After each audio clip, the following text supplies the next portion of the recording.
of the Shelburne Selectboard on Monday, May 8th at 5:30. Welcome, everyone. Let me just okay.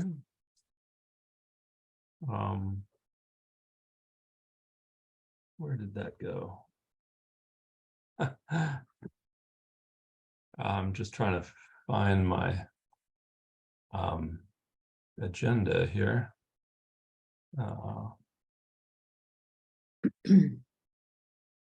There it is. Okay. Oh, darn it. Sorry about that. I just I trying to see my agenda and the screen at the same time is not coming to me here. Well, we could start by calling the meeting to order and Yeah, I accepting did. the I called the minutes. meeting to order, and We have the acceptance of the minutes. we can accept the minutes. Has everybody reviewed the minutes? Got a bunch Yes. of people: Connie, Deb Verhoff, Jackie Goodman, Donna, Yana and Dave, Can Rick you all mute somebody. yourselves, please? David Herrera from, oh, he's the filming guy from. Kate, can you mute? Thank you. Could you mute yourself, please? Thank you. I've had a chance to review the minutes and found them in good order. Great. I have also. Margaret? Yes. Okay, is there a motion to accept? I move that we accept the meeting minutes of the Shelburne Select Board of April 19th and April 24th, 2023. Okay, is there a second? I will second that. Motion has been made and seconded. If there's no objections, we'll call it to a vote. All in favor, Margaret? Aye. Bob? Aye. And Andrew is aye, and the motion carries. And we are on to department liaison reports. Bob? The highway department has just been kind of catching up and doing roadside maintenance and just general highway duties. We're still a little early in the season. They've been going around and doing some patching. But basically it's just been status quo. Great. Anything else on your end? No, that's all I have at the moment. Okay.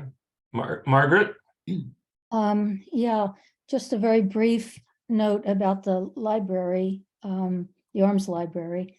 We'll be having a board meeting on Friday, May 12th this week, just to kind of see where everything is at in terms of progress that's been made on strengthening the financial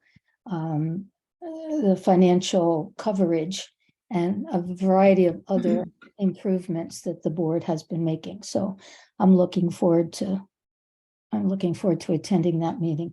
And the other liaison I have a report from is the senior center. And there's just a lot of great new stuff. I won't go into a lot of detail. There's lots of new programs that are going well. The one thing I'll highlight is there's been a social history project that's going to make a presentation at the Historical Society in Shelburne at the end of June, and it's already got press coverage, and we're looking forward to that being a great big positive thing, something really new that the senior center has done. A lot of good feedback on the facelift improvements that have been going on in the senior center.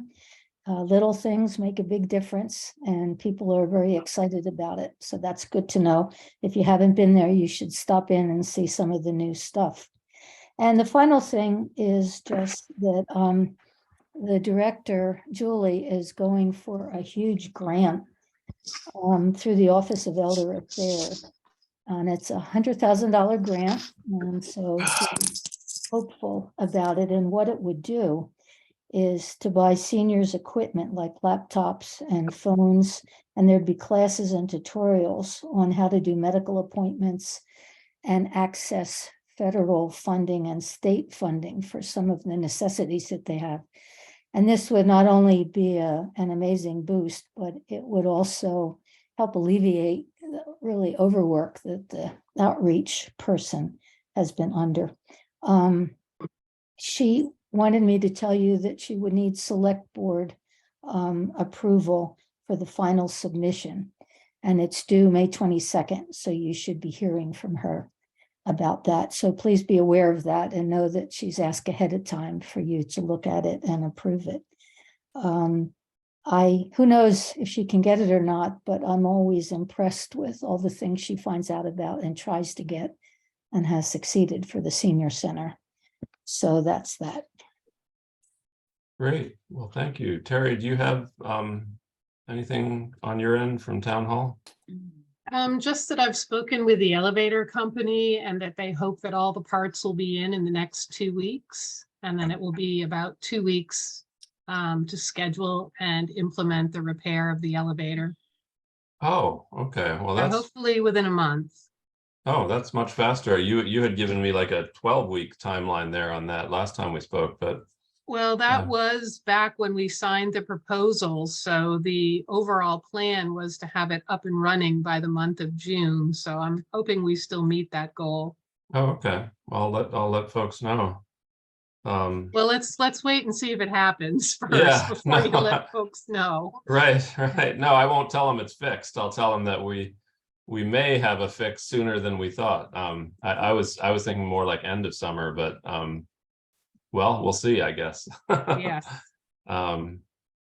Good. Well, thank you for keeping that moving ahead.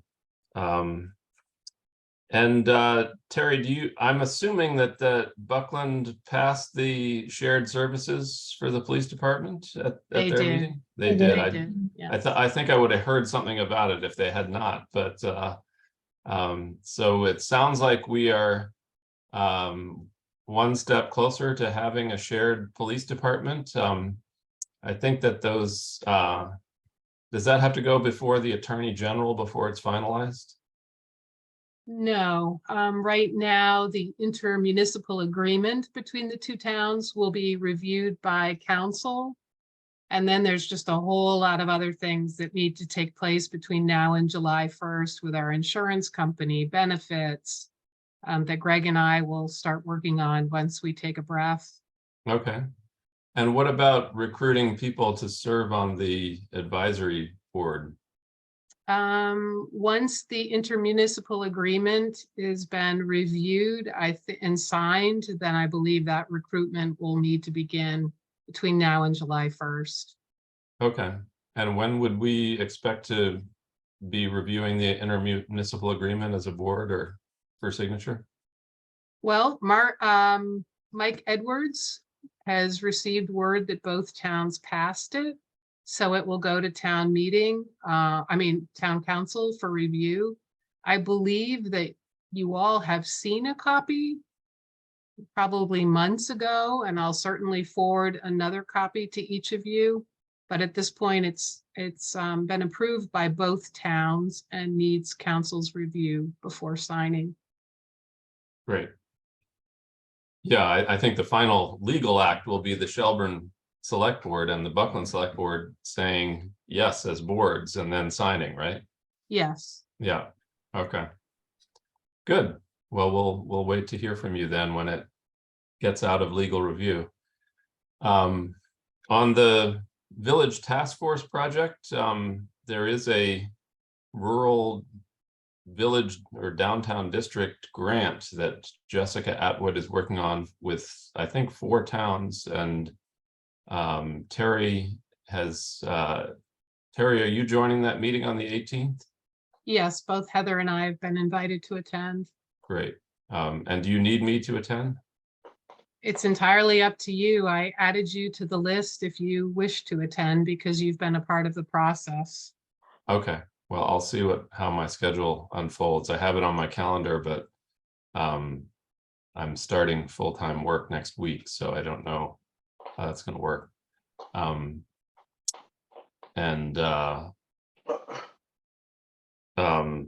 the what else did I wanted to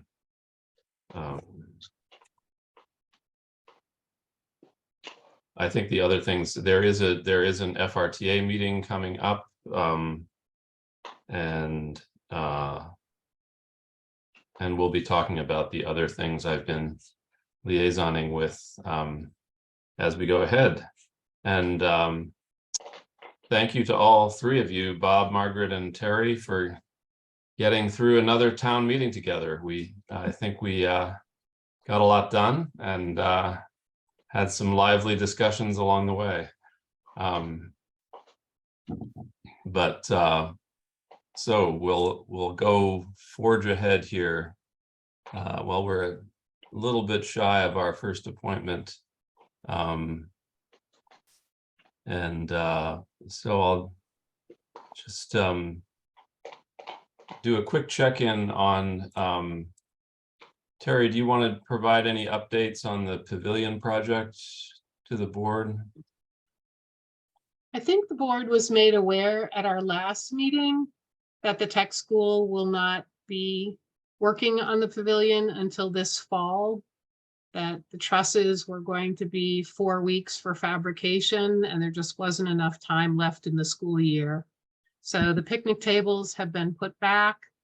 We're ordering planters to go over the concrete piers so that they don't pose a trip hazard. And we'll wait until fall for that project to pick up again.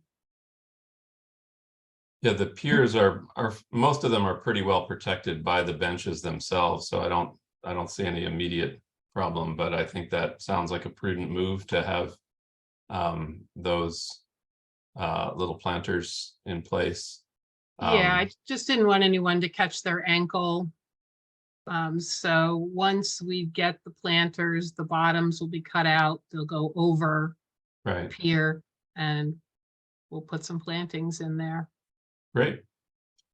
And then just FYI to you all, just there, I'm beginning to, Terry and I are continuing to have conversations about sort of the next stage of renovations in the park with the landscaping. We did meet with with Josh Simpson last week and looked over plans with him. Josiah is willing to help us, it sounds like, with further landscape drawings, and we need to begin gathering estimates on the cost of those projects and pursuing funding sources. The funding sources that I'm interested in exploring are the Commonwealth Spaces Fund, which is administered by Mass Development, and I have a call into them. They have an up to $50,000 matching grant we could apply for. One key question is whether or not the park is eligible because it's on leased land. So I have to see if we cross that threshold or not. And then the other potential source of funding is the Community Preservation Act. And I have to ask the same question to them, is whether the leased land is going to be a snag in either case. But we are pursuing other sources of funding to continue those upgrades and to make the park fully accessible, and in conversation with the Bridge of Flowers about their temporary garden needs in the fall. So all of those things we'll have more information about as we go forward. Norm Beebe, are you here? Anybody from the? He is. Yeah, I'm here. Oh, you are here. Great. Well, you are. And I think that Larry is here as well. Yep, there's Larry. Okay. Anyhow. You are on. You are on for your open space item. Thank you, Andrew. I wanted to thank Bob and Margaret and Andrew for having us here. Good to see you all. We're here tonight to update you on what's happening with accessing the town-owned land along the Deerfield River. As you're probably all aware, that there are 2 tracts of land that the town owns down by the Deerfield. There's the Lilly and Davenport property, and there's also the Ravine lot. I don't know how much, I'm realizing you haven't seen the latest town survey / questionnaire, but in 2013, one of the highest ratings from the town was highest asked was, 2/3 of people wanted trails from inside the town to access woodlands. And so we were thinking if we could get along the Deerfield River, maybe that would be a way. And actually the most recent survey, the same results popped up, that people wanted access to the river for walking or hiking or whatever, or they wanted to be able to do a hiking trail within the village or to get outside the village. And so we've been at this for a while. In 2017, Stefan Topolsky, where Trailside Health is, he actually has access to the Lillian Davenport property by going through a gate behind his property. And he approached open space with the idea of making it public, advertising it. And so we thought this was a good idea. We had a meeting about this. People on Masonic Avenue and abutters didn't like the idea of the trail access being up there, and asked us to consider a plan where trail access would be down by the Deerfield parking lot. So we said, okay. And in 2018, we got some grant money to look at the feasibility of a trail from the Deerfield parking lot all the way to the Mohican Mohawk Trail. We talked to the landowners whose land we would be crossing to tell them what we were looking at, with no commitment to provide us access outside of just weighing whether we had this option or not. We hired Timber and Stone. Josh Ryan did the walking. He determined that a lot of the trail was really feasible. And so those of you familiar with the land down there know, but once he got to the ravine lot, as he was heading towards Deerfield Avenue, it became a much trickier situation. And so he thought that we could do some kind of raised deck down there. It seemed really expensive, and we were thinking, oh, this is really not a good idea. But he really encouraged us to reach out to a geological firm. We did this in 2020. We hired Guntlow Associates again. We got some more grant money to pursue this. Guntlow Associates then, particularly they examined the Deerfield parking lot side of the trail to look to see if it was feasible. And what they found was that the soils actually were suitable for a trail, that we wouldn't need to drill pylons or anything like that. They weren't sure of the scope of possible boardwalks down there, but they determined that geologically we were on firm ground, no pun intended. And so in 2021, we brought back Guntlow Associates again to do a follow-up. And basically we laid out a specific trail and asked them to evaluate what might this trail look like in terms of the building of it. Was it have wetland issues and dealing with invasive species? And they came back and they found that there was very little needed in the way of wetland mitigation, that invasive species were an issue and something we should deal with. They also determined that the building of the trail actually was not as elaborate as we thought. We were originally thinking we'd have to have an actual boardwalk, but they were really talking about a boardwalk that was lying sort of flat on the ground to keep people up off the wet parts. So this was all good news. Then we didn't do anything for a year, 2022. And this year, I took it upon myself to check in with landowners because I remembered that we had money.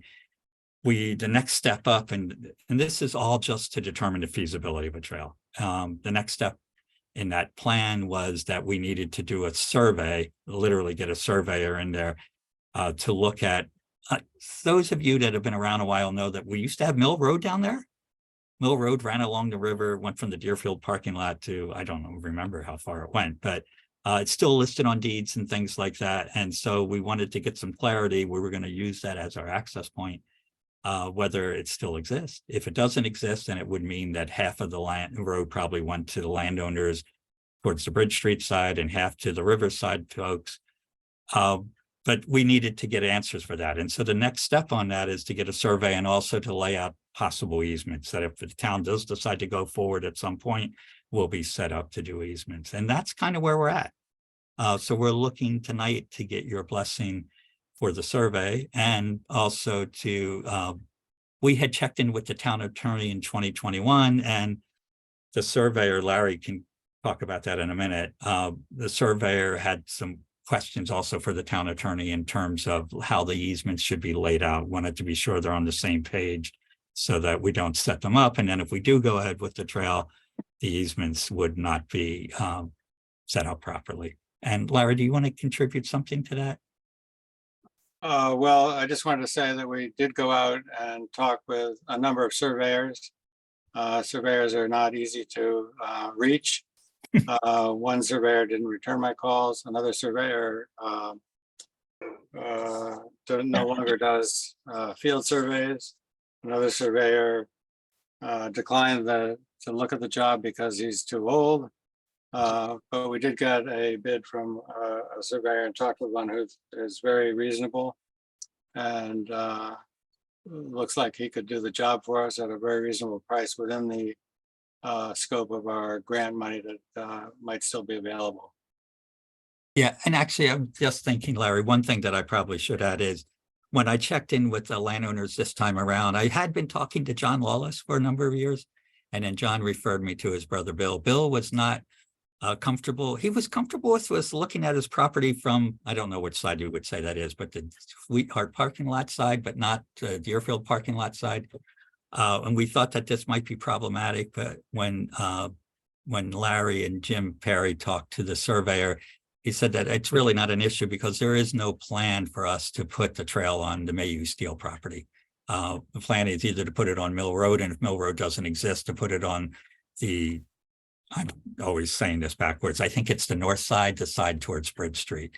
And so the surveyor felt that Bill was perfectly friendly, just at this point, not necessarily, he didn't want us to survey his land. And so we just need to do the post to see where Mill Road is and exactly where that is.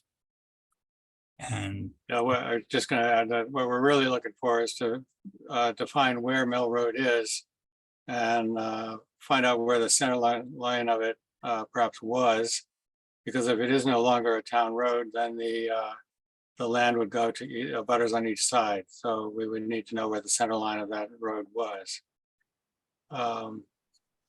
Can you tell us what specific action you were looking for on the part of the select board? Well, I think there's two. I think we just like your concurrence to go ahead with a survey, and then also would like some time with town council so that we could clarify some of the requirements that the town has for easements. Okay. Bob and Margaret, do you have questions or concerns or thoughts you want to raise with Norm and Larry? I've appreciated hearing the year by year. it's been journey. a long process, Margaret. Well, things take time, and good things take the most time. So, Norm and Larry, thank you for the work you're doing on this. I've been trying to track down Mill Road for a while because the planning board was looking for definement of what our town roads are. And out of all the roads in Shelburne, that's the one road I can't find. Or any, there's mention of it in deeds, but I've yet to find any official recognition by the town or any de-recognizing it and abandonment by the town. And I've gone back as far as the 1800s and looking for it on maps and such. And all I've been able to find is basically Deerfield Avenue. And then on the maps, it just kind of peters out from there, whether Mill Road was just something that people called it when there was more of a mill complex down there. So I don't know what the legal status of Mill Road is. I do know that there is some concerns around the Mayhew property and the Shelburne, what Shelburne owns and what Mayhew owns, and the configuration of buildings down there that could make things a little bit awkward. Just talking to the Lawlesses, and so if a surveyor could do better, access, maybe it would also helpful in terms of definition of we still have that. The only thing is that if it does get defined as a town road, it opens it up for a bunch of other considerations that could happen down there. Just as an aside, because they were looking in regards to development and what and how things would be allowed. But that said, what is the cost of the surveyor and what do you have for grant funding available? I believe we have $14,000 left in the grant. I have contacted the state to see if we can get an extension. Because although the surveyor could get his work done before the end of June, it would be a tight squeeze. So we're trying to get an extension for that grant. The surveyor, who is our preferred surveyor, bid $4,900. The other bid that I got was $11,000 from an engineering firm that did some of the other work for us. I will point out that we have a map from 1924 that shows the Mayhew buildings overstepping Mill Road at that time. We also have a survey for the relocation of Deerfield Avenue. What the surveyor told us was that if Deerfield Avenue was relocated, and if the town then accepted that in a town meeting, I guess, accepted that relocation, then potentially the other lines that originally existed for Mill Road would have been erased. So one of the things that we want to research is, this survey was done in 1997, whether there was any town meeting action following that survey to accept the town, I'm sorry, to accept the relocation of Deerfield Avenue. Because that would have an effect on whether or not Mill Road was, the lines were erased from Mill Road. But again, even if the lines were erased, the property would go back to the abutters and on each side of the center line of Mill Road. So we do need to find the center line of Mill Road at a minimum. Larry, just a question on that regard. If you have unspent funds, and you do get this extension. Bro, ain't nobody. Whoops, Joan, can you Joanne, mute are you yourself there? there? Joanne. I'm sorry, I didn't hear what you said, unmuted Andrew. there. Hello. Larry, if you have unspent funds, would it make I'm sense not to? on mute, bro. Whoopty, whoopty. Everything whoopty, everything hostile and really freestyles really. Terry, can you really everything's really. remove that person? Where does he get these random? I don't fucking know. Y'all a bunch of nerds though, for real, bro. Look at y'all old heads. I'm sorry, I didn't hear your final I'm question. sorry, we were getting bombed there, I think, by somebody. But my question was, would it make sense to hire somebody to do a title search? Well, I don't know, and I guess maybe that's an answer that might come from town council. Mhm. I don't know what that would cost, or who would do that, or how that would be done, or what that would give us. And information. I don't know whether they would be any more successful. I'm just, since it sounds like the search for Mill Road has not turned anything up, you might want to see if there are other people who could help with that. But Yeah, I well, don't Mill know. Road does show up in surveys all the time, many times, and it shows up in virtually all the deeds along that abut the Mill Road. Okay. Well, how do my board members think? Do you want to, somebody want to put forward a motion to approve the open space committee moving ahead with the survey and with legal counsel help with that? I'll move that we authorize the open space committee to use $4,900 worth of their grant funding availability for surveying of the Deerfield Avenue, Mill Road area. I second. Motion has been made and seconded. Is there any further discussion? Not, we'll bring it to a vote. All in favor, Bob, Aye. Margaret, Aye. Andrew is aye, and the motion carries. And do we need a second motion about authorizing them to utilize legal counsel? Yes, please. Okay, I don't know if you want to put a limit on it, up to an hour.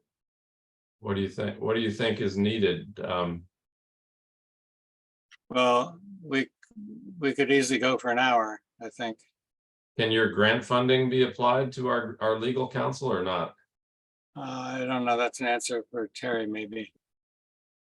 I don't know the parameters of your grant, so I couldn't answer that. I think our legal budget could withstand up to an hour for this purpose. Okay, In well, this why don't we fiscal year. authorize an hour, and if you need more and your grant will pay for it, maybe you could explore that as a possibility. Okay, we can do that. Okay. Margaret, do you want to make that motion? I did want to comment that our council's expenses have gone up significantly per hour. So anything that could be done to keep it to an hour would be greatly appreciated. I'm sorry, I kind of missed where we were I with. think Terry was suggesting we recommend up to an hour of legal counsel to authorize. I will do that. I move that we authorize up to an hour of legal counsel to continue to discuss the Open Space Committee's project. I will second that. Motion's made and seconded. If there's no further discussion, we'll bring to a vote. All in favor, Margaret? Aye. Bob? Aye. Andrew's aye, and the motion carries. Does that do it for you two? I think I it think does. so. The only question I had is if the surveyor finds that there are other costs, does that mean we wouldn't be able to use our grant money to pay them if it turns out the bill comes out to 5,200 or? Because I mean, If we you do have have the grant 14 money, I don't have an objection, but do you want to loosen up the Yeah, I think so, boundaries just of because that? this way we're really just doing this survey. It's not like we're doing something else. And if after talking to town council, if they want easements in a certain way, that the surveyor would say, well, that would be. And what is the source of your funding? It's a grant from the Mohawk Trail Woodland Partnership.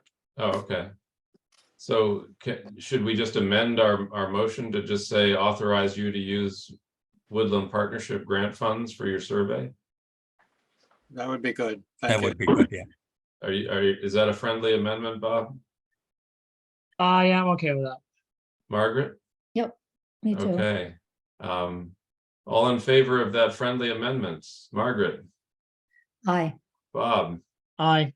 Andrew is aye, and the motion is amended to remove the dollar amount and just say you'll use Woodland Partnership funding for that project. Great. All right.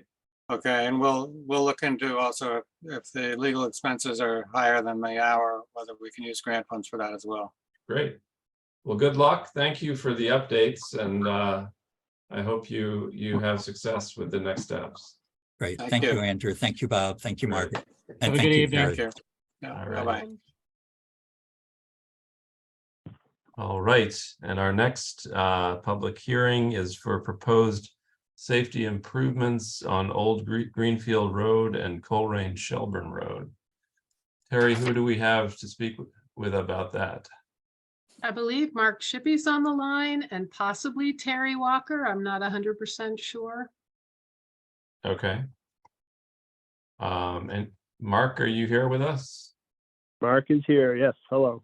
Fantastic. And do you have anybody else with you or no? No, I'm by myself. Okay.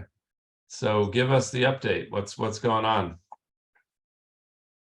Well, we're in the process of applying for another MassWorks grant, very much like the one we used on Little Mohawk Road. Old Greenfield Road is about 1.8 miles long, and want to do a full depth reclamation, change out some culverts, and put in some drainage where needed. At this point, we have no intentions of doing anything as far as any straightening of any corners of that. It just needs, it's been a long time, needs a rebuild. And when things go bad on Route 2 and that becomes a major detour for all the Route 2 traffic, you're really putting a lot of traffic onto a deteriorating road. So we just want to get it brought up to snuff. Great. And what's the story with the Shelburne Coleraine Road? When you're applying for the MassWorks grant, they ask you if you want to apply for another one. So we put that in there.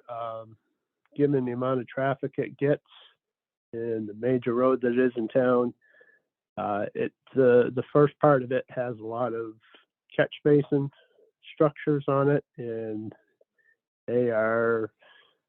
some of them are starting to crumble. They need to be rebuilt, and given the length of the road, it'd be nice to get some help outside of the Chapter 90 money that we get. So, But isn't that a road that's been recently repaved? that road has been done in sections. Basically, it's been done in thirds, and so the last section that we did was the uppermost section, if you will, the Coleraine line part. Yeah. And I want to do from Route 2 in basically halfway. So that would change it from being done in thirds to doing it in halves. I see. So this grant has the potential of potentially funding both of those projects, or would those be two different grants?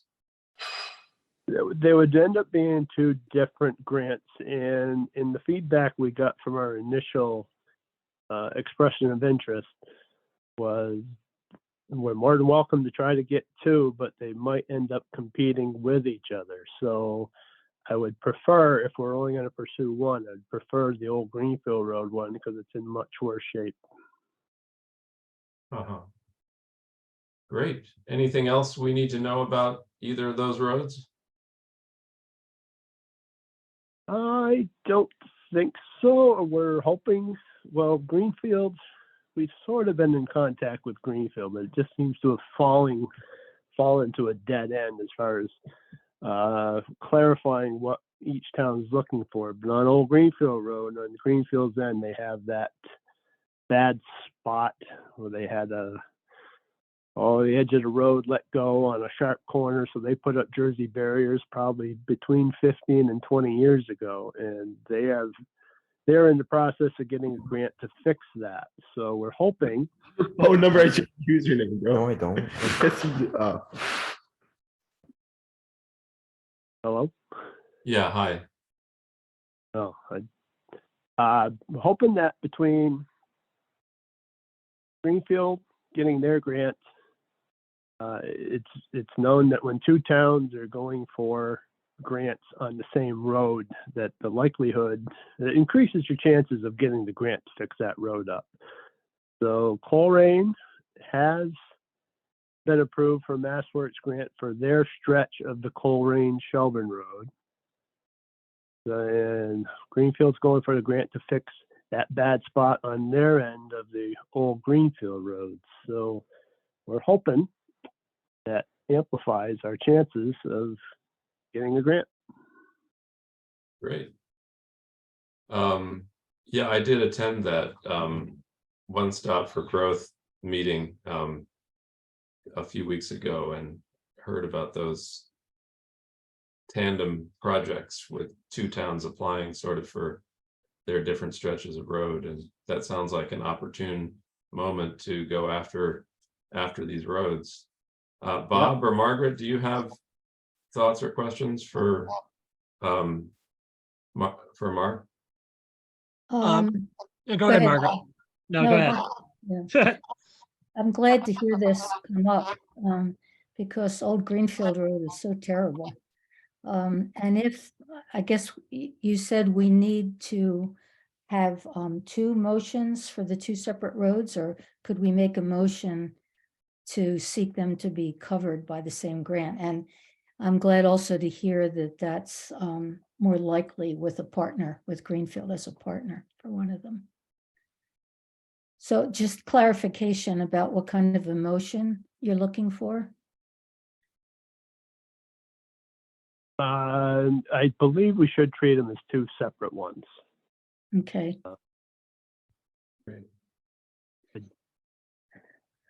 I can't underscore the importance of Old Greenfield Road as a emergency bypass for Route 2.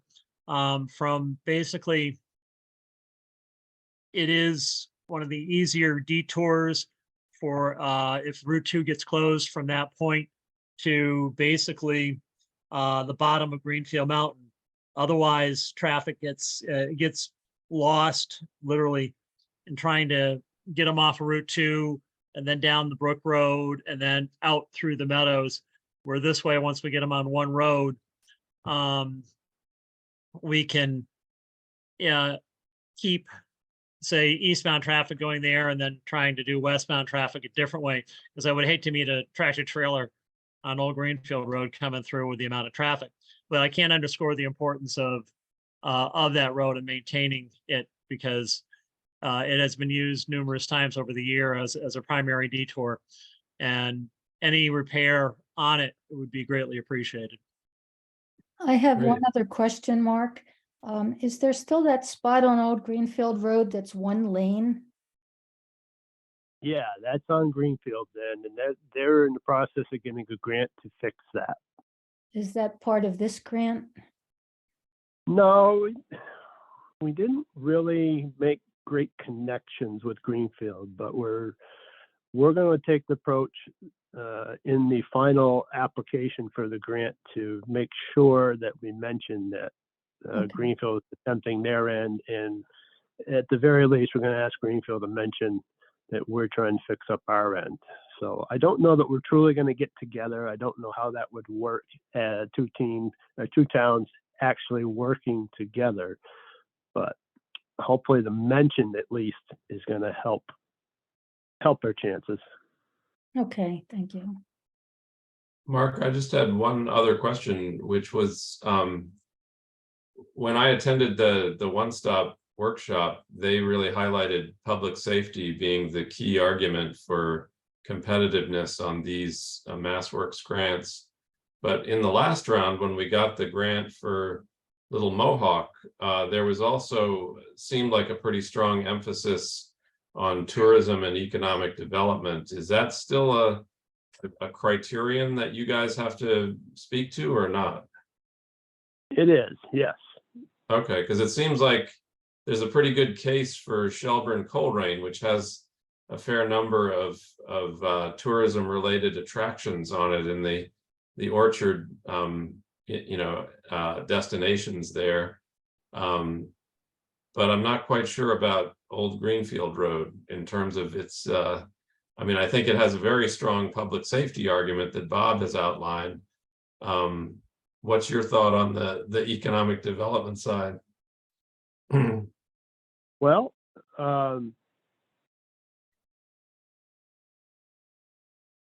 we did talk about this. I can't remember what sort of language we use, because it's part of the grant, part of the expression of interest.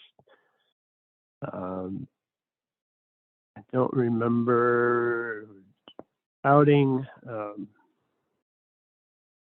Oh my goodness, I don't remember how we worded it, but it is part of the grant, and I know that we did something with that question. I don't have it with me, and I don't know that Terry Walker is on with this Zoom meeting right now, so. Haven't heard from her, Mark. Yeah. Okay.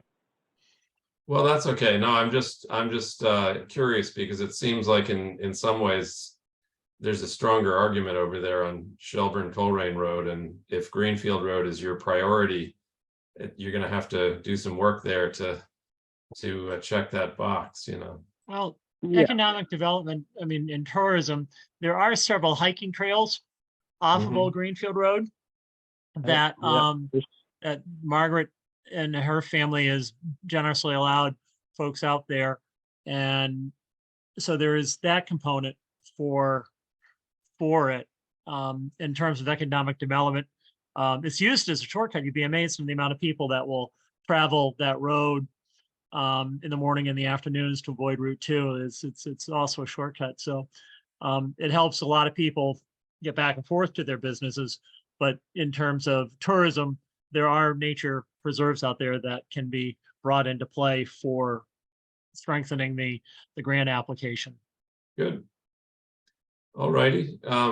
Does somebody want to bring forward these two motions independent of each other, separately? I move that we authorize the continuing move forward of the MassWorks grants for Old Greenfield Road for rebuilding from Route 2 to the town line. Is there a second? Second, Motion has been made and seconded. Is there further discussion? And hearing none, we'll bring it to a vote. All in favor, Bob, Aye. Margaret, aye. Andrew is aye, and that motion carries. You want to do the second motion, Bob? Mark, are we doing half or all? I'm at least going after half. Okay. I move that we authorize the highway, Mark Shippey, to pursue grant funding through Mass Works for Coleraine Shelburne Road. I'll just leave it at that. Is there a second? Second, Motion has been made and seconded, and if there's no further discussion, we'll bring it to a vote. All in favor, Margaret, aye. Bob, Aye. Andrew's aye, and the motion carries.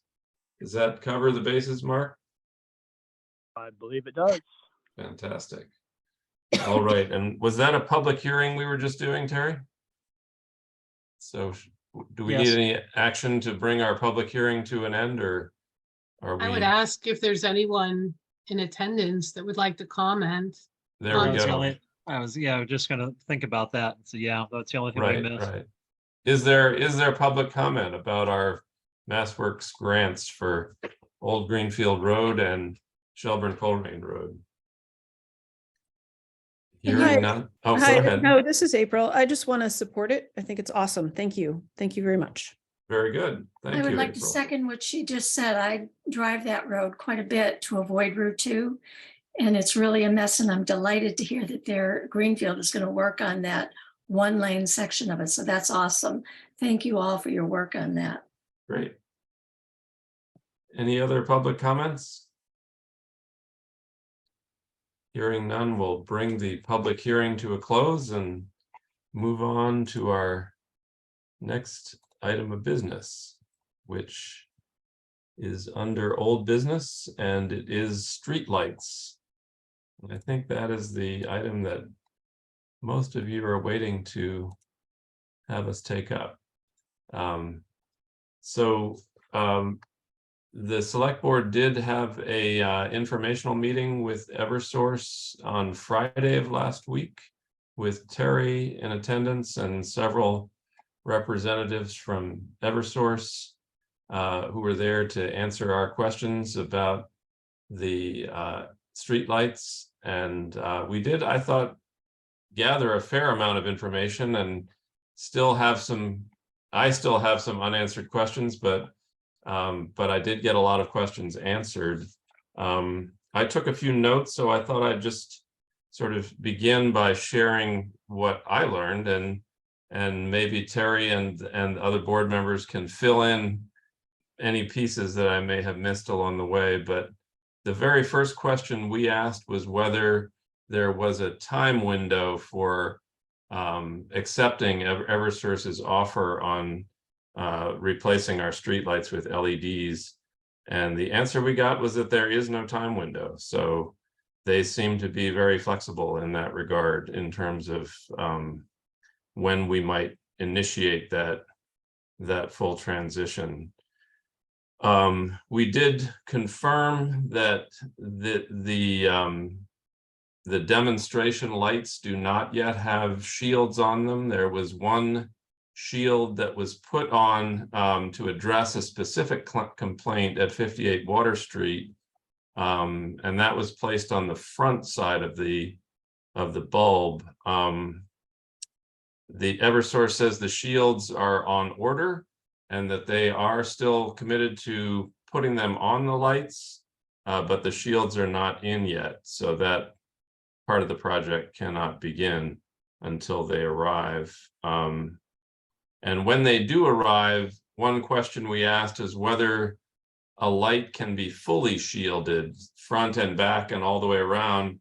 And the answer is that technically, yes, they can. There are shields that are sort of conical in nature in that way, but that Eversource was not offering to install those kinds of shields, and their offer was limited to either the front or the back side of the light. And that I guess they're going to work with their their local experts and with Terry and coming up with a determination on which side of the light to put the shield on. So we will learn more about that when the shields have arrived. And the other question we asked was whether we could work with Eversource to install dimmable bulbs to gain further efficiencies and lower lighting when it's less needed. And the answer was that the S1 tariff rate does not include a dimmable option. So they are not including that in their list of offerings of the kinds of lights they would offer to communities. And that if John Walsh had asked if we could, that there is a tariff rate called the midnight service rate or something, optional midnight service, but we would have had to have opted into that before February 2018. So that option no longer exists, unfortunately. We then asked them how much it would cost us to purchase the street lighting system as it exists now, the lights and the arms they rest on and the various other equipment on the poles. And there are 5 distribution poles that go with that system. And they said the total cost of that is $14,000.25 at the present. One of my follow-up questions was if we were to accept their offer and install the LED lights, what would the purchase price be then? If we then decided at some later date to swap out those lights for dimmable bulbs. I don't know the answer to that yet. The other question we asked was, would they, in the interim, as we're considering our next steps, since we have said that we want, if we're going to go forward, that we want the lowest wattage bulb they offer, which is a 30-watt bulb, can we swap out the higher wattage bulbs on Church Street and Main Street with 30-watt bulbs, so that at least all of the demonstration lights are 30 watts? And the answer to that is yes, that they would do that for us, and that they will do that sometime within the month of May, and that they will use the leveling device on the fixtures to hopefully get those lights to point downward where they're supposed to go. The other question we asked is, if we were to purchase our own lights, can we get any help with that? And the answer is yes. There is a mass save program that will give us somewhere in the neighborhood of a $200 per unit discount on any new lights we purchase. I don't yet know what the average cost of a new light is. That will probably depend on what was spec'd out, if it's a dimmable bulb and all that kind of thing. But that gives you some sense of what kind of discount is available. In terms of the cost to operate the lights, the luminaire charge, which is a monthly, essentially, I think you could call it a maintenance charge, is $697 for each 30-watt fixture. And I think that comes out to about $8,200 a year that we would be paying going forward to Eversource in sort of standard monthly charges for them to operate and maintain the lights for us. One of the follow-up questions that I don't have the answer to yet is what the average maintenance service rate is, appearance is for Eversource. In other words, how many lights do they have to replace on average each year? How many maintenance calls do they have to make on average each year? I think if we have that, those numbers, we can get a better feel for how affordable or how expensive that $8,200 is. Are we getting a good deal, or are we paying a lot for not much? We don't know yet. Terry did offer a point of comparison that on the lights that we do own, which are the crookneck lights in the downtown Bridge Street area, we have already spent $1,400 for Palmieri to come out and address the 2 of the light posts in the Bridge Street area. Is that just this year, Terry? Yes, it is. Okay, so that's one other data point there. So if we were to purchase our own lights, we would not have to pay the $8,200 per year maintenance charge, but we would be paying the S2 electricity delivery rate as opposed to the S1 rate. And I'm told the S2 rate is higher than the S1 rate, so some of our savings would get eaten up in higher electricity costs. I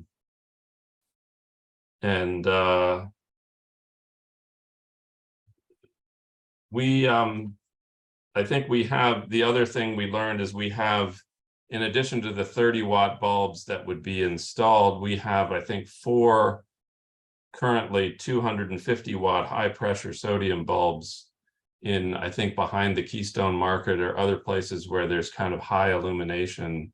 So there's a few places in town where we have high wattage bulbs, but most of them would be, nearly all of them would be 30-watt bulbs. The 51-watt bulb they first showed us, they say is the rough equivalent in illumination to the 70-watt high pressure sodiums that we have. I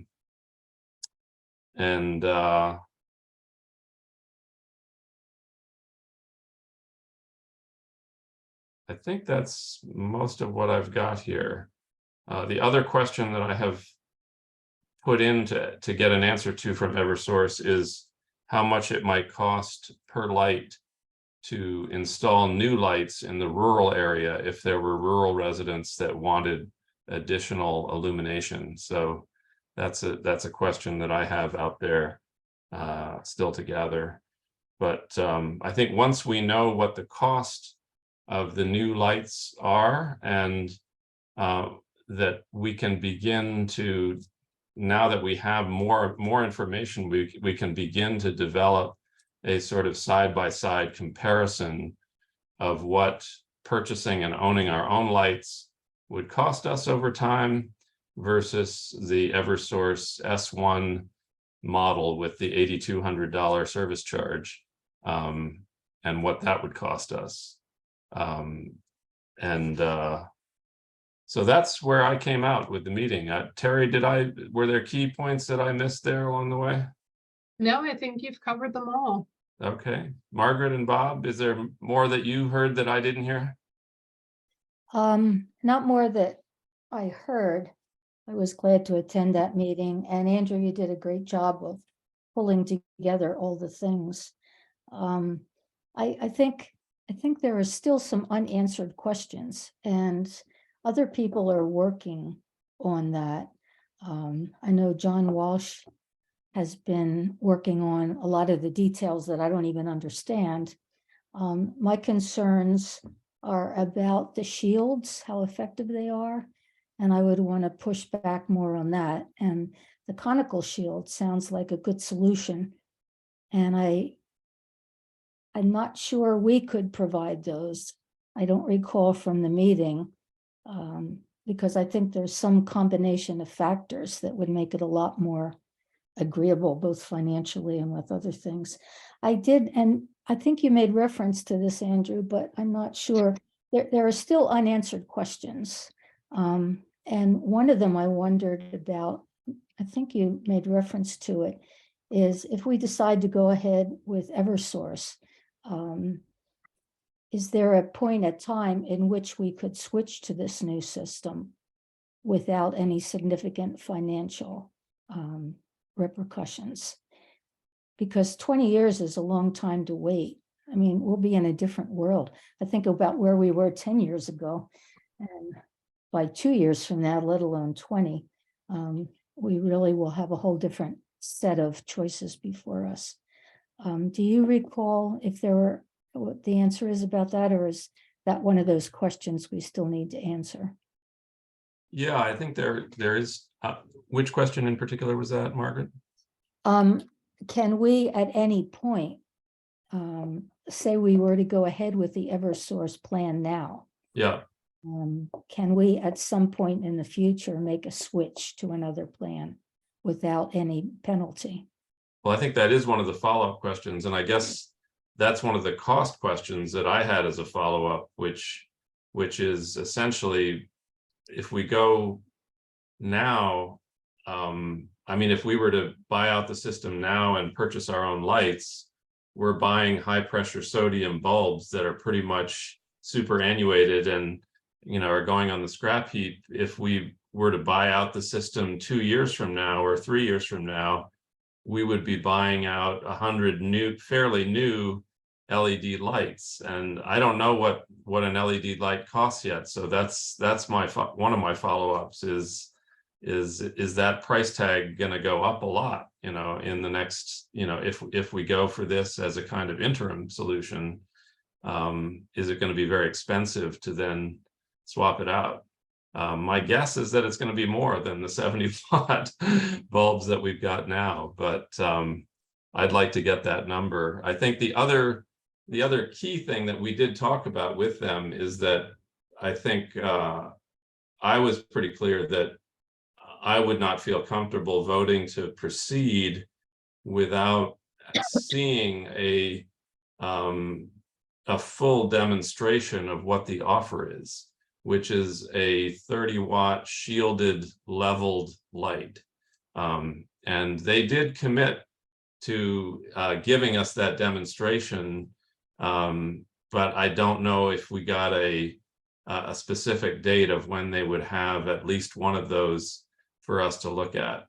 They did commit to shifting all the lights to 30 watts that are currently on the demonstration streets. And they're going to work with Terry to decide which side of the light to shield, which is going to be tricky because some places it probably makes more sense to have the shield on the front and others on the back, but that's not part of their offer. They're going to pick one side or the other and go with it. And I don't know which side that's going to be, but I guess we'll find that out. Terry, do you have any follow-up on any of that in terms of when Eversource may be doing this stuff? They're still waiting on the shield, so I have no date. Okay. Okay. And Bob, do you have other thoughts or comments you want to add? Well, first, a clarification for those listening. This was an information meeting. When Andrew is referring to we ask questions, Margaret and I were there as an attendees, not actively involved in the questions.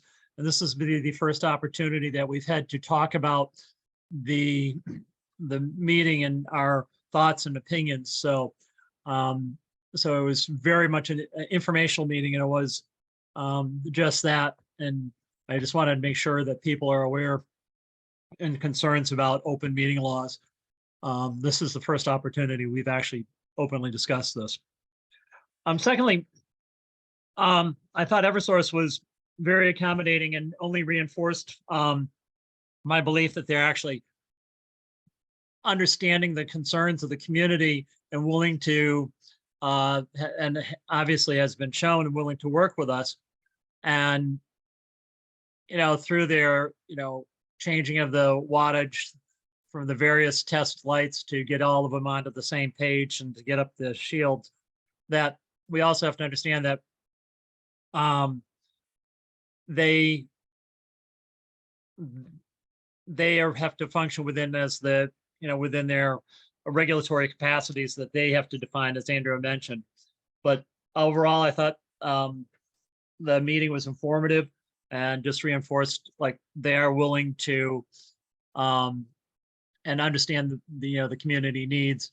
And I have no reason at this point to drift away from their proposals for changing things out with leveling the with the arms and shielding that I'd like to be able to see those results, because they're committed to making things right to the best of their ability. Great. Is John Walsh here? Because John was also at the information meeting. I want to just see if he had anything he wanted to add. Yeah, hi, I am here. Yeah. So the only thing I would add is that the depreciation, as you brought up, buying out would be based on the age of the depreciation or the age of the new fixtures. So I think Jeff Bettner and I have been working on some, I put together a spreadsheet to try and do a screening of pluses and minuses of the costs. And that's still in the works, so it's nowhere near ready for prime time. But the depreciation of a newer fixture obviously is going to be much more cost us much more than the average cost of what the current fixtures are in town. And it looks like most of them are in the 7 to 10 year range with a potential life expectancy of 20 years. So that's probably what they're basing their quote on for the $14,000. So that would probably go up significantly if we went ahead with replacing the 30, putting in the 30 watts and then deciding to buy them and go in with additional fixtures. Mm-hmm. Well, it seems to me, I guess where I have come out with this, at least on May 8th, is that I still want to see a demonstration light before taking any further action. And I'd like to see a kind of side-by-side comparison of ownership versus the Eversource offer. And I don't know if, John, if you or the Energy Committee has anything further on that, or if that's something that needs more time to develop in terms of being able to model that. Well, I've actually just volunteered to kind of put this together for Jeff and the Energy Committee to use going forward, trying to capture the different fields, which I'm experienced with when you screen a new measure. So at this point, they need to start filling in data from potential costs from an outside vendor that may impact it. So I'm very willing to help them continue to develop the screening tool, as I call it, but it's really just a simple spreadsheet that does, here's the existing fixture, here's the cost, here's a new fixture, here's the cost, and here's the lifetime cost. So I'm very willing to help volunteer with doing that, but it really should come back to the Energy Committee. Okay. Well, as I said, that would be my inclination, would be to give ourselves a little bit more time to answer those questions, bring those models forward, look at the demonstration light, and then make a decision about which way to go. Margaret and Bob, do you have different inclinations? Do you want to go in a different way? I also have an inclination to put a pause on it until some of these questions get answered. I feel like if we had more of these answers, perhaps we could move forward. But the other thing I'm concerned about is another thing I'm concerned about is that I've spent a lot of time in the last couple of weeks talking to people both in the village and outside of the village. And I would say about 2% of the people I talked to had any idea that this is going on at all. And there's no single fault about that. Obviously, the town could communicate more and the people could pay more attention to town meetings and things like that. So I think we all agree there were communication issues. But I have a concern about that, especially with regard to the proposals being focused on these lights in the village with no knowledge or input from so many other Shelburne residents. And that's something that I might talk about a little bit more later, but I just feel that there has to be a lot more information made public during this pause, which I support, in order to get a real sense of where everybody is at, a lot of more information disseminated. Well, I'm glad you mentioned that, Margaret, because I did, Trisha Iacovone Biaggi has been doing a great job on as new editor of our newsletter, which I failed to update you all on in terms of the liaison reports, since that is one of my small liaison projects. But I have handed that off to her. She's doing great. I did write a brief update on the LED light project for the May issue of the newsletter. I hope everybody who's here tonight is got that notice. You know, but you're absolutely right, Margaret, that our readership of the newsletter is still small in comparison to our population. And we have maybe 300 subscribers. And I would say they're pretty well distributed in both rural and urban parts of the town. But it's still a relatively small percentage of the population. So I would encourage all of you who are here tonight on Zoom to spread the word and get more people to subscribe to our newsletter, because that is one of the ways that we do get the word out about municipal activities. And you know, so I think that's one of the cheapest and best ways we have of sharing information with each other. Yeah, Andrew, I want to say one more thing, then I see there are some hands up, so I want you to be sure to call on those folks who have comments they want to make. And I'll talk about this a little more later, but I've done some research with people in other towns who've looked at projects like this, including Pepperell. And there was a significant process of surveys in the whole town and public meetings, and way more forms of information. And I'm just delighted with the newsletter, but it does have a limited leadership. And I think it's our responsibility to take on the task of continuing to think about communicating. So anyway. Great. All right, well, we will take some public input at this point. Tom, Energy Committee Chair, do you want to weigh in? Yes, thanks, Andrew. Thank you for investigating so many aspects of the new lighting system. It is so important and it is so complex. And I want to emphasize that, you know, front and center on our radar screen is how can we save the most money for the town? And in addition to that, can we also have lighting that is aesthetically pleasing in this town? And so we're working on those issues. And, you know, I was a little surprised to hear that you learned from Eversource that the delivery charge for lights would be cheaper if Eversource owned them than if we own them.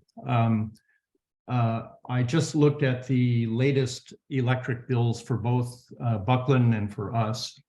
The delivery charge that Eversource charged us was roughly 24 cents per kilowatt hour. Buckland paid roughly 9 cents per kilowatt hour. So I think there's more that we have to investigate here in terms of what's the real cost of our owning the lights versus Eversource owning the lights. It turns out that we know of 191 towns in Massachusetts that have chosen to take ownership of their lights.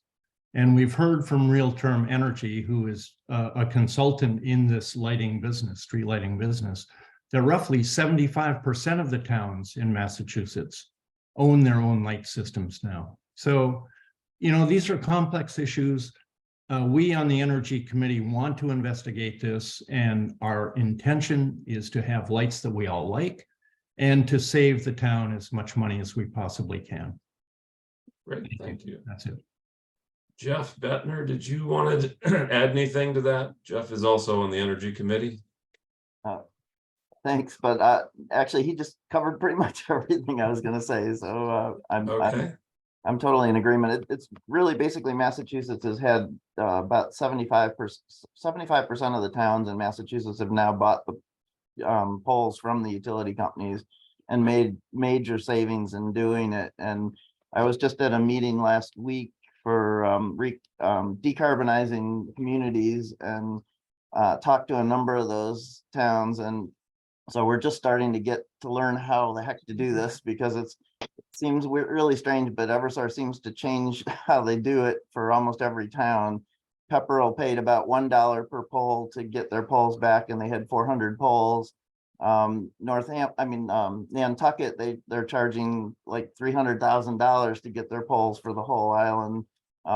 So it's just all over the place. So we really need to do more negotiations with Eversource and figure out the real prices. That's all I have. And Jeff, are you using Cynthia's tile, or I can't tell if Cynthia No, has... I have.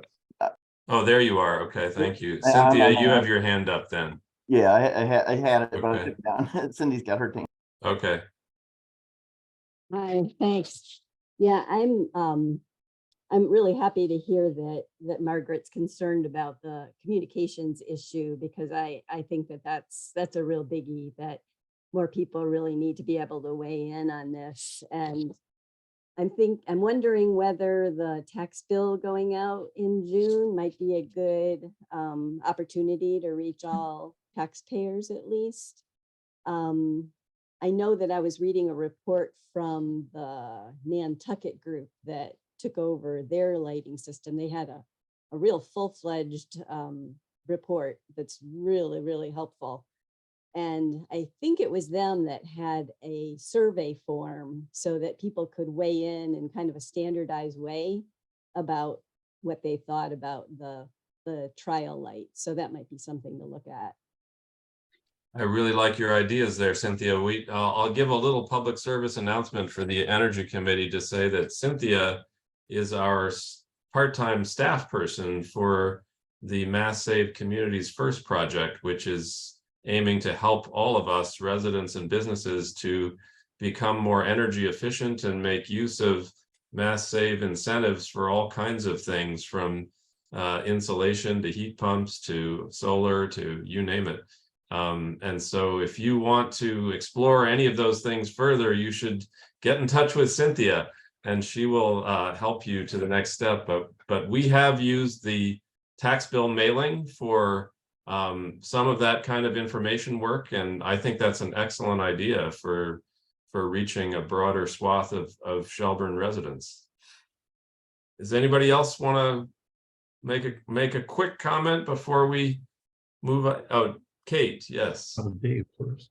I think Dave was just ahead of me. I'll come in okay, after Dave. Hi, Dave Feasy, 6 Maple Street. First of all, I want to thank the board for pausing and considering input. My concern is primarily with the health effects. So I'm wondering if we've done any measures of what the Kelvin color temperature are of the lights that are being proposed.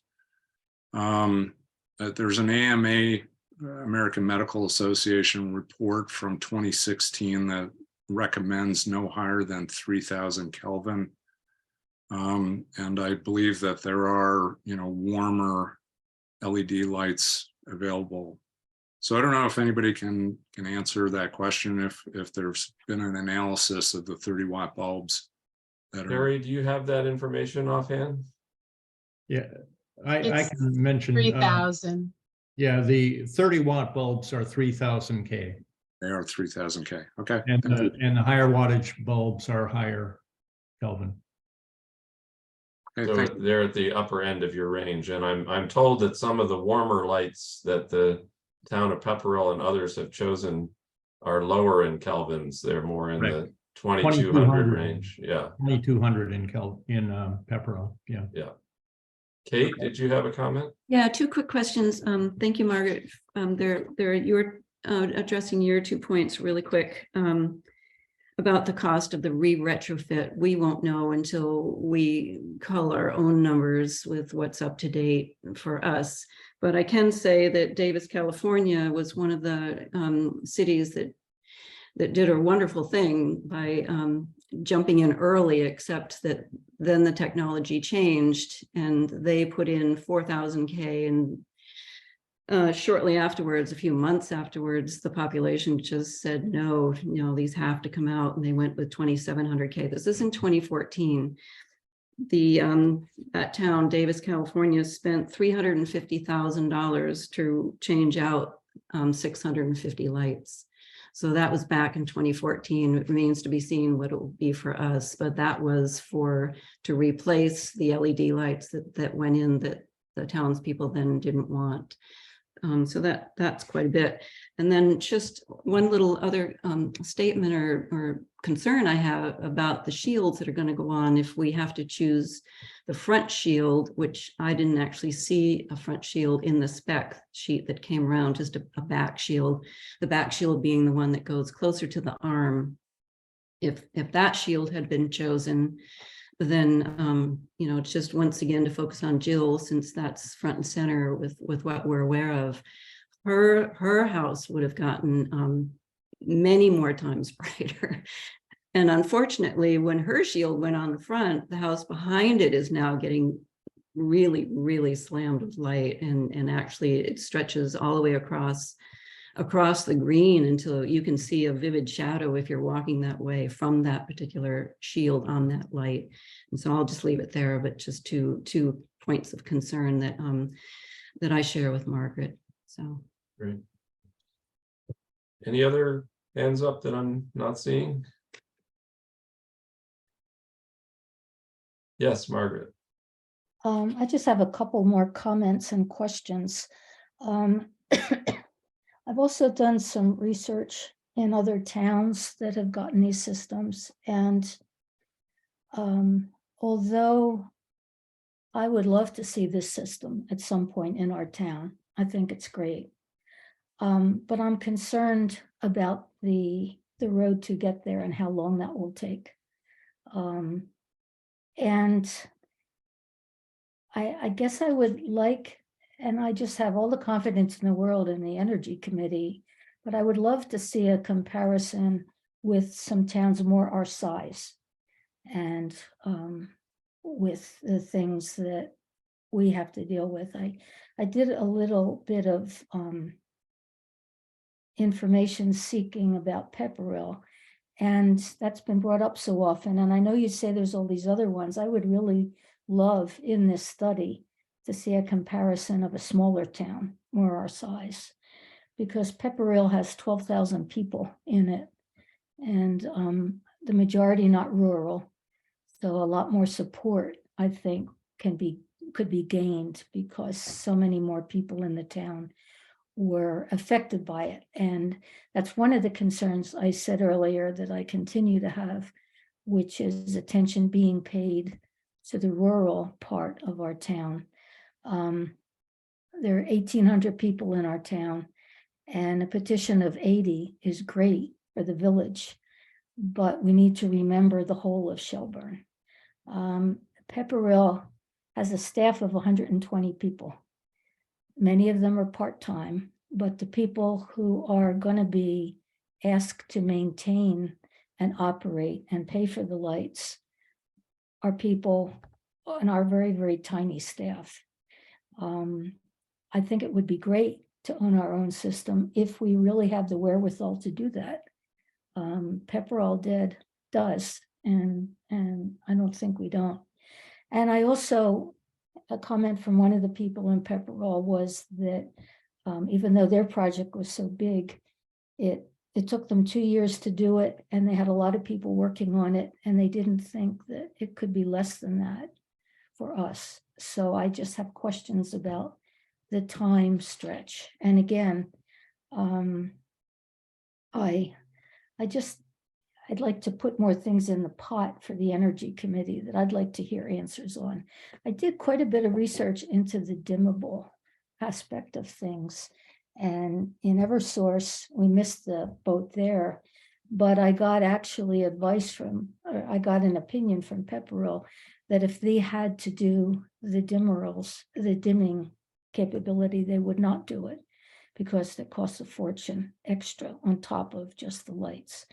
So I just wanted to share some of those things. I won't be around in select board meetings, but I'd like to attend them to hear how these things are going. I think the size of our town is one of the things that worries me a little, just in terms of our ability to maintain, to own, operate, and maintain a pretty complicated system. And that's one of the reasons that I am in favor of this pause. Because as I have unanswered questions for Eversource, I also have unanswered questions about the timeline and the costs going ahead. And the other advice I got from Pepperell was that we absolutely have to have a structure of assured financing. And I'm worried about the grants that we could get, and I'm worried about what would be left for the town to pay over the long term. And I think that can all be worked out. As I said, I would like to see this system, and I really have sympathy for the people suffering from it. But I also, as a municipal leader, feel pretty strongly that we really have to be sure that the financing and the timeline and the expectations are reasonable. And I trust that the committee can do that. I hope it's by August 1st, but if not, it could even be longer. But I feel like I would need to see that, a way to move forward that I would feel good about, and the other select board members would feel good about in their leadership. Should this be brought to an annual town meeting? Pepperell did that. I don't know if the other towns did that. I think anything over 3,000 we have to bring to an annual town meeting. So I'm not that good on finances, and so I can't get into all the details that other people have. But I just want to be sure that that we have support for the full town and that everything's in place. And I think that can happen. I would just like to see it happen for sure. Thank you, Margaret.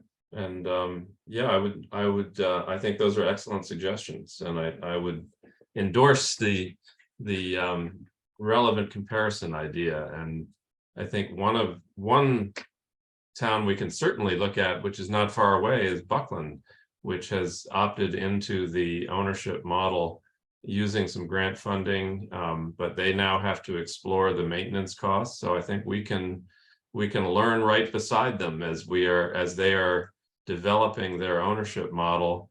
And I think if there are in fact 190 towns, we should be able to find several others that are more comparable to our size, in terms of learning from their experience and that sort of thing. So I think that Buckland is close by and we should talk to people there, but I want to see other towns too, because definitely, yeah. No, I agree with you. And I think in terms of your, the issue of financing, one grant source I'm keen to explore is the Municipal Vulnerability Preparedness program, which we have just started down the path. We're one of the last towns to get MVP certified, but now that we are and are moving in that direction, I think that is a funding source that may be useful for this project, but I don't know for sure yet. So the Energy Committee can explore that further. But and I think more will be coming up. Yeah, so I'm hopeful. Yeah, I just really want to be really sure that we don't dig ourselves into a hole that we wish we hadn't. I think it can be done. I just want to know about it. Good. Well, it sounds like I'm hearing framing of a pause until August 1st and give the Energy Committee time to bring forward their proposals and research. Is that the motion? Would you like to make that motion, Margaret? Would you like me to make that motion? I'll make it. Okay. I may not word it as professionally as you do, but That's okay. I would like to make a motion that we delay decision-making on the issue of street lighting in Shelburne until at least August 1st, to give an opportunity for questions to be answered that are unanswered, and for the town committee to bring a plan to us that we can see and vote on. Is there a second? I'll second it with the opportunity for discussion. All right, and we're on to discussion. Bob. Thank you for finally the opportunity.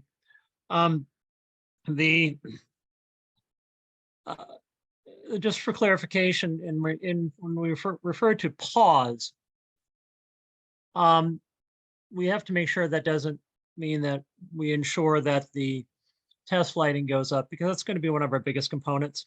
So to understand that, they're still going to be working on lights, but to pause in regards to other additional findings.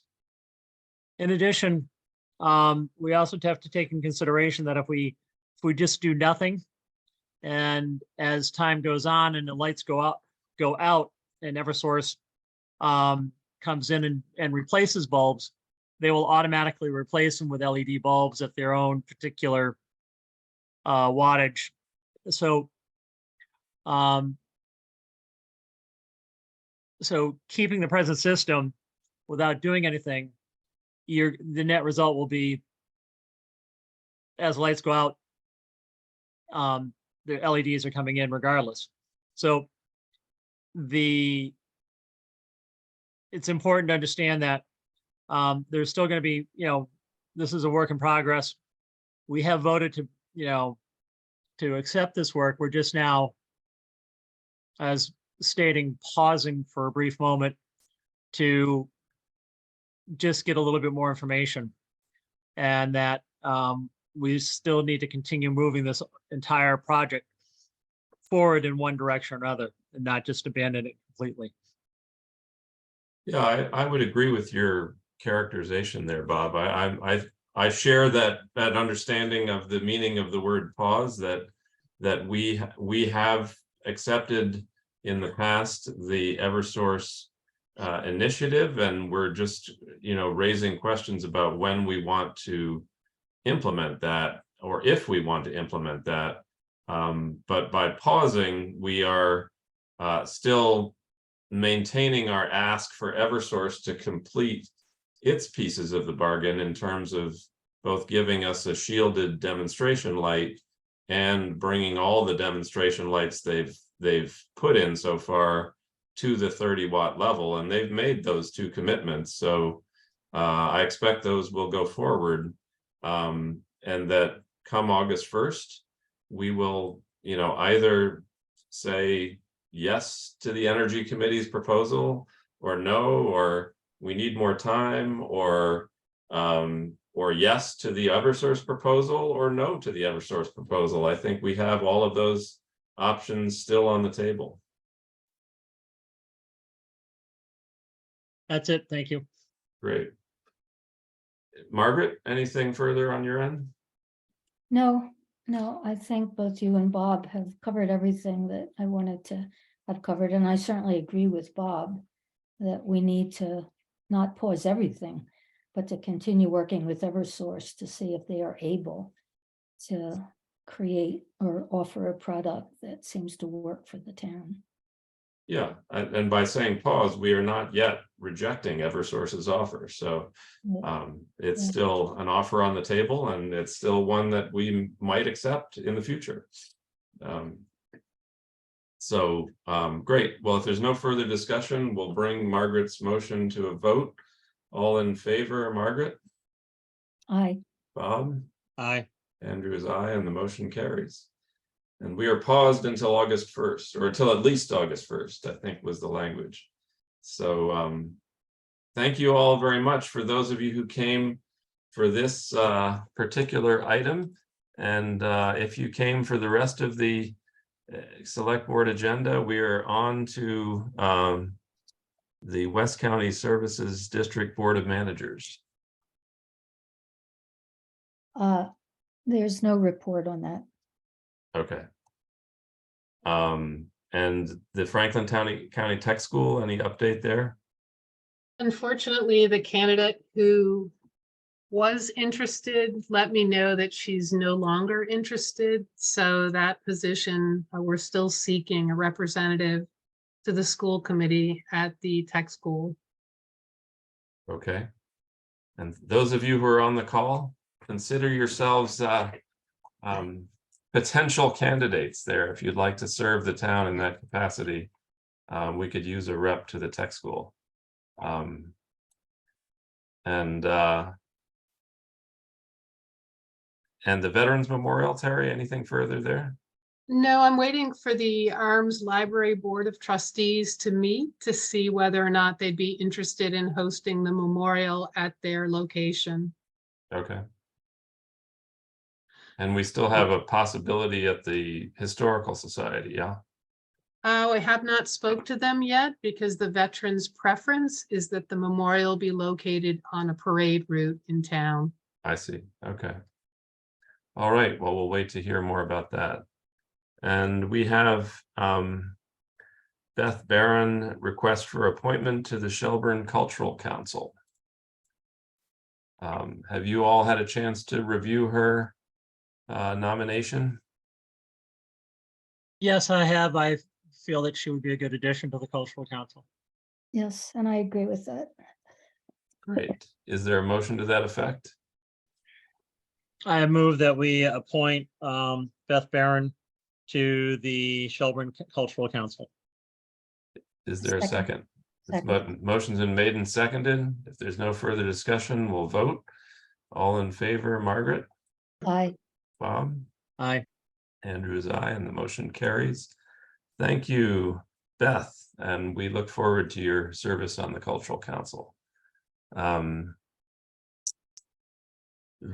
to rescind the generator bid award to Pachiorek Electric for $34,100 FERCog to bid the project, and bids are due on May 17th at 4 o'clock. Is there a vote to rescind or a motion to rescind? I move that we rescind the award for generator bid to Pachiorek Electric, secondary to, and then have FERCog finish off the bidding process. Okay, is there a second? I second with discussion. Yeah.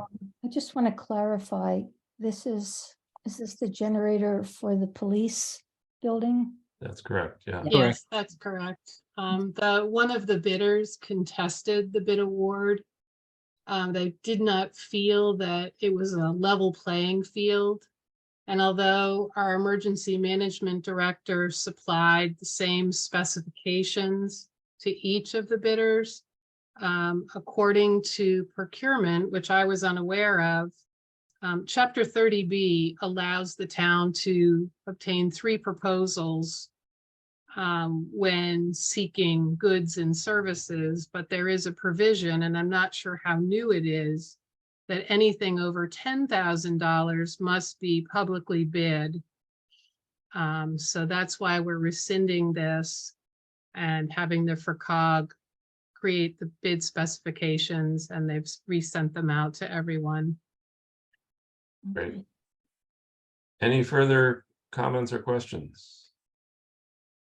Hearing none, we'll bring the motion to a vote. All in favor, Bob?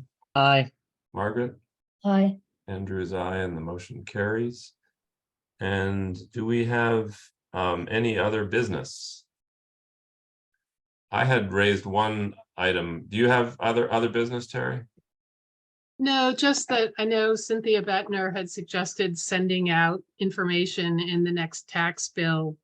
But Angel spoke to me today that the town is required to send out information on the Community Preservation Act in the next tax bill. So I don't think that that would be an option in this next billing.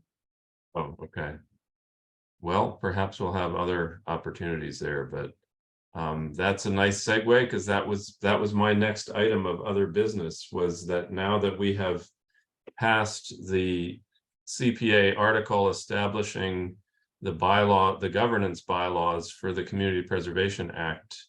My question was, how do we take the next step forward in helping launch that CPA committee into being? Terry, do you have suggestions for us? I know that Joe talked to the Attorney General's office today, and we do have to have the bylaw language approved by them. So we'll work on submitting that. And I think at the same time, the FRCOG has offered to assist the town, provide technical assistance in getting up and running. So I Great. think Wolf Flanders has said that he would be interested in having that kind of assistance, and it is free. Right. And my understanding is that 4 of the 9 seats on that committee that the bylaw specifies are appointed by the select board, and the other 5 are appointed by various town boards and committees. So again, those of you who are on the call tonight, if you're interested in serving on the CPA committee and helping the town make decisions and review proposals about ways to spend our CPA dollars, the opportunity is in front of you in 2023. As soon as the Attorney General signs off on our bylaw. So I guess we'll keep that. Maybe you can keep that on the agenda, Terry, as one of our old business standing items, so that we remember to keep it moving forward. Okay. And since there may be still people on the call, if you are still within earshot here, reminder that the candidate night for town boards and committees is May 11th at the Senior Center, and the town election is May 16th. So that'll be the next changing of the guard. Does that do we have any correspondence that we need to review? No correspondence. Okay, and we are now on to public comment. Are there any? There's John, I see. What do you have for us, John? I would just like to throw out this discussion. I meant to bring it up during the lighting discussion, but I didn't. So I think it would be a wise idea if you could request that Eversource actually install both front and rear shields. There doesn't appear to be any reason why both shields would not fit on the type of fixtures that we're proposing. Lacking a full circular shield, there's, from what I saw of the one that was put in front of Jill Conley's house, it appears to just fit around a third of the front of the fixture, and it comes down perhaps 3 or 4 inches. I don't see any reason why they couldn't actually put a rear shield on it to avoid any issues. I think I tried to ask this question before, and I'm not sure that the representative understands the actual sizing of these things. So, and she's been very accommodating. So I think as a follow-up to your other question is to ask whether or not both shields can be installed. Because I think, again, it is legitimate that when the front shield's put on, that it potentially could cast more light backwards towards the next house. But in fact, I think what is happening in that particular situation is that light was already not focused properly and not aimed at the center of the street. Instead, it was already spilling in both directions. So I think hopefully as they work on their installation practices, a lot of these issues go away. But I think being proactive, if we were to ask them to do both, that may solve a lot of these issues. And that was my last comment. Thank you, John. John Walsh from Main Street. Oh, I'm sorry. Yes, I didn't identify. Any other public comments? Andrew, I have one. Yes, go ahead, Bob. I'd like to thank Margaret for her past 3 years of service to the select board. This is her last formal meeting, unless something happens between now and town elections that we need an emergency meeting, which God hope it doesn't. But it's been a pleasure serving with you, Margaret.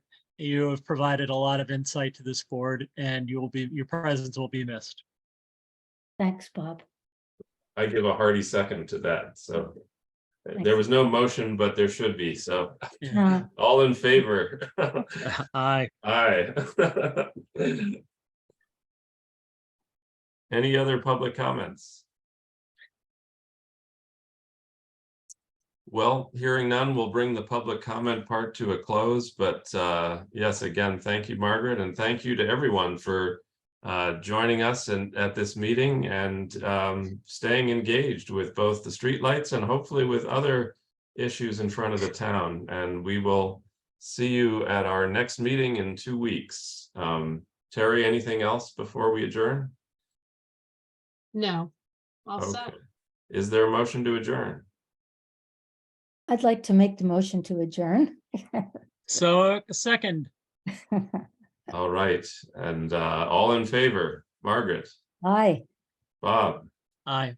Andrew is aye. Thank you and good night.